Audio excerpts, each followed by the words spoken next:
What is up, everyone? I'm Seth, and we're going to be doing a full review of the Asics Trabuco Max 2. What do you think, Penny? So tomorrow morning, I'm going to get up early, drive to Lady Bird Lake, do a full 10-mile loop, and then do another 10-mile loop with my buddy Chris and maybe another friend. So you guys stay tuned. Let's do it. Mile 1. Mile 3. Mile 5. Mile 6. Mile 7. Mile 8. Mile 9. Mile 10. Now we'll meet up with Chris. Where is Chris? All right, y'all, so I just met up with Dane and Chris, and we're about to do another loop around Lady Bird. Kellen! Mile 12. Mile 13. Mile 14. Mile 15. Mile 16. That out. Probably one of the best trails around here. Yeah. Mile 17. Mile 18. And we're at the statue. Mile 19. 20 miles. Felt good so far? Let's get into the review. So that 20-mile run was awesome. I had a great time. Shout out to Dane and Chris for logging those miles with me. Make sure you go follow them on Instagram. Now let's go ahead and talk about the Asics Trabuco Max 2. So first off, the shoe has a 5mm heel-to-toe drop, which is pretty typical for what you're seeing in trail shoes nowadays. The foam in this shoe is Flight Foam Blast Plus, which is the same foam that you see in like the Asics Nimbus, but this foam is definitely a softer blend. This one's a little bit more firm. This shoe is made with guide sole technology, which is basically like Asics rocker technology, which basically rolls you forward and makes each step as effortless and efficient as possible. On bottom, you have these big fat lugs, and this is Asics grip technology, just to avoid any slipping and really grab into the dirt when you're out there on that nasty terrain. So the upper of this shoe is made of jacquard mesh, and obviously this doesn't look that great because it's went through the ringer. I actually ran a 100K in Mississippi the other day.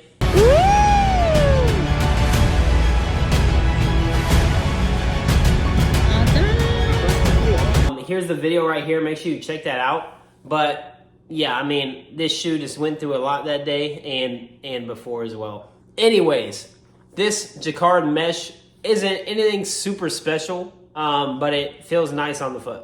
So let's go ahead and talk about what I liked about the shoe.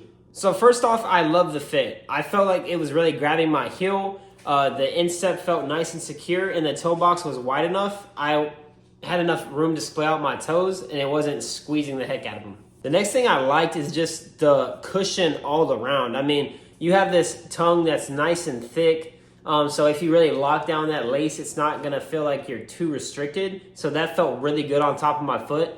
You also have all this cushion in that heel counter, which really just adds to that fit and just feels really nice on the Achilles.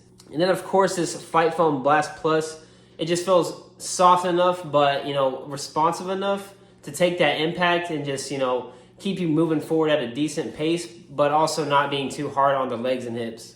I was also happy with the weight of the shoe. If I don't notice the weight of it, then I'm good with it. I don't need to look it up and see what it is on the internet, honestly. And this one was light enough, especially with all this cushion and comfort. I loved it. And I did enjoy the grip as well. So when it rained outside, these lugs definitely stuck pretty well. So I did enjoy this Asics grip. Never slid.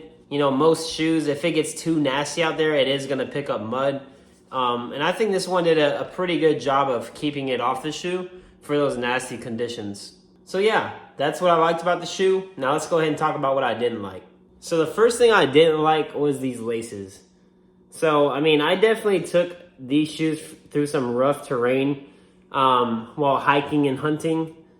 and then also trail running, and they just weren't built for that, you know? So maybe on the next update on the Trabuco Max, they put some laces on there that are a little bit more durable, because these just didn't hold up very well when I was out there on those rough terrains. And even though I enjoyed the cushion of this shoe, I would still like it to be a little bit softer. So when I was running that 100K, I felt like my knees really started taking an impact, you know, around mile 40. And at that point, I just kind of wish that this shoe was a little bit softer. And if it was a trail shoe that was soft like the Nimbus, I feel like that'd be like awesome. But also, I don't know how it would work out. If it was too soft, how durable would it be? Would it be too soft for the trails? I'm not sure. But I feel like I would have liked it at that point in the race. And that's everything that I didn't like about this shoe. You know, just a high cushion trail shoe that's durable and is comfortable. You know, I feel like they did really well with this shoe. Like I said, I would like to see improvements, you know, on the laces, maybe even softer or more bouncy.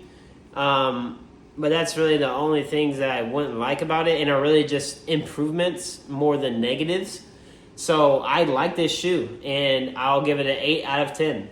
So yeah, guys, that's my overall thoughts and full review of the Asics Trabuco Max 2. If you guys enjoyed this video or want to see more reviews of everything run gear in the run industry, make sure you hit that subscribe button. And this Saturday, I'm dropping my Keys 100-mile ultra marathon documentary. And during that race, I ran in these bad boys, the Asics Nimbus 25. So make sure you keep your eyes open for that one, and just stay tuned for more videos. And thank you so much for watching. I really appreciate it. You guys have a great rest of your day. This is the Asics Trabuco Max 2. We out.